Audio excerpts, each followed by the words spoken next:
घर में 5 बहनें थीं।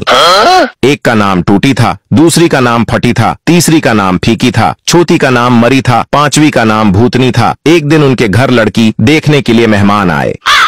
लड़कियों के माँ ने मेहमान से कहा, आप लोग कुर्सी पर बैठेंगे या चटाई पर?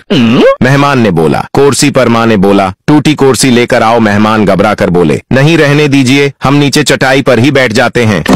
माँ ने फिर बोला, फटी चटाई लेकर आओ। मेहमान ने कहा, रहने दीजिए, हम नीचे जमीन पर ही बैठ जाएंगे। माँ ने कहा, आप दूध पियोगे या चाय? मेहमान ने कहा, जी चाय। माँ ने बोला, फीकी चाय लेकर आओ।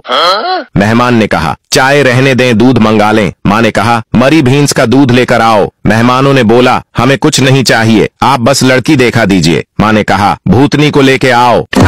मेहमानों ने जब ये सुना तो बेहोश हो गए।